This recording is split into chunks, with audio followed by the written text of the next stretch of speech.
Welcome back to A Time for Change. Charles Blow is a columnist for the New York Times with a new book out today that is sure to get people talking. It's called The Devil You Know, a Black Power Manifesto. And in it, Blow proposes that Blacks in America should migrate to the South so that there will be Black majority states and cities, giving Black Americans greater political power. It would be a reversal of the historic Great Migration. Take a listen.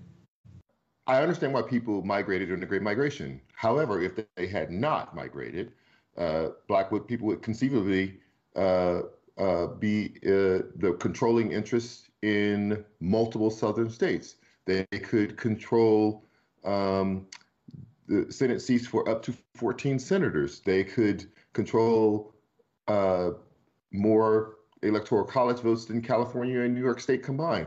That's what state power looks like. Because of the Great Migration, it was diluted.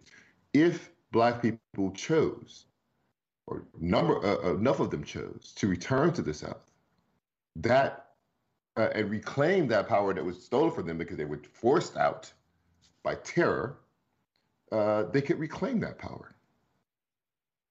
So why going back to the South? Why this reverse migration back there? Why not the West, for example?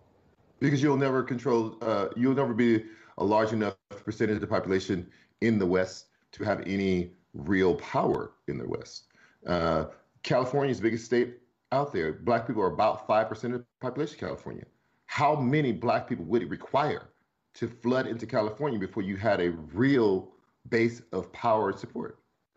The thing about the South is that many of these states are already about a third Black already. It doesn't take that many Black people to move back to the South in order to change the dynamic. Look at what happened in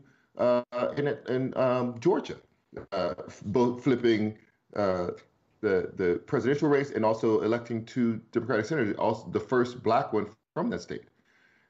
When the last time that Georgia went Democrat was in 1992, Black people were 25% of the population in the state of Georgia.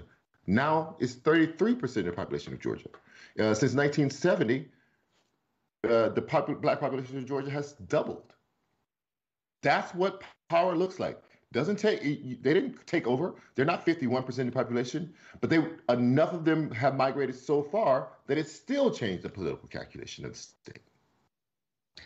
Now, pulling a quote from your book, you say, whenever Black people make progress, white people feel threatened and respond forcefully. Now, I went and actually talked to some of my friends about your proposition, and they were concerned that this concentration that you're advocating for power in Black communities was also a vulnerability. In fact, my one friend said in response that they didn't want to be rounded up into one area where they would be an easier target to white anger and white oppression. So what do you say in response to that? Is concentration at all a vulnerability as you see it? No, political power is never a vulnerability. And the idea of letting fear dictate your liberation is problematic. You don't want liberation. If you want to live in a constant state of fear, worrying about what the backlash is going to be, you don't really want liberation. And the idea of concentration being problematic, there are 7 states right now where white people are 90+% of the population. Nobody's freaking out about that. No one's saying that's segregationist. No one's saying that's problematic to a diverse country where we're moving in closer and closer towards browning of America. No one says a word about it.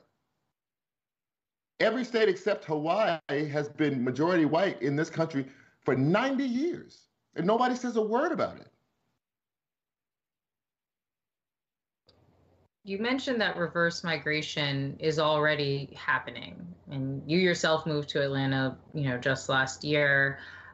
Why can't the free market at all solve this problem? If the South is, as you mentioned, it is actually not as oppressive as so many folks make out it to be. If it was the most attractive financially, then people will just move back there because that's where opportunity is. Well, it is. The reason that it is happening now is because of the free market, right? Because there are places in the South where the Black middle class is thriving. unlike in other parts of the country. Black-owned businesses here are thriving in the Southwest, not like in other parts of the country. What I am saying is to lay on top of that a political imperative, to give the already moving reverse migration an adrenaline boost. Speaking about the business sector, what does this movement to the South mean to businesses around the country? I think of companies like tech companies, in particular like Facebook, Amazon, Uber, companies that we do interact with in our day-to-day lives. If they wouldn't have any Black influence, if everyone, migrated to the South, unless they moved also into some of those states, they would lose a lot of their Black employees. Do you imagine that instead that the South will become a haven for Black-owned and Black-operated businesses, that they will and can compete with some of these businesses that we already have today? Well, first, the South is already a haven for Black-owned and operated businesses, number one. Number two, not everyone is going to migrate in any migrational move. Not everyone went west with the gold rush. Not everyone went west during the Dust Bowl. Not everyone migrated. Not all Black people migrated north during the Great Migration. It doesn't happen that everybody moves. It's just the young, the willing, the more inclined do it. And so I'm saying, yes, move back. Force them to chase you. Force them to chase you. When I look at the boards of the companies in Silicon Valley, and I look at how much Black people actually use social media, and it's not reflected in those companies, make them chase you. Make them vie for your business. Make them set up shop where you are. Now, you ask a question that we've heard a lot lately, which is how powerful it would be if the more than $1 trillion of Black purchasing power was concentrated only inside the Black community. Now, I talk a lot about this with the reparations expert and economist Sandy Darity, and he has told me repeatedly that Black folks, through their own autonomous means, cannot achieve the same economic power as whites. That even pooled together and kept strictly within our own community, Black wealth is not going to move the needle compared to white wealth. And so he argues that reparations need to come first. You argue that reparations will come after. What is your response to an argument that an economist like Sandy Darity is making here? Listen, I think that reparations should, in theory, come now. The problem is that I understand the makeup of the Senate and that it's never going to make it through. It's never going to be taken up by the Senate. So what I'm saying is, if you're not going to get it through this particular Senate, first you need to change the nature of the Senate. You need to move back to consolidate power so that you can get more senators into those ranks who believe what you believe, like reparations.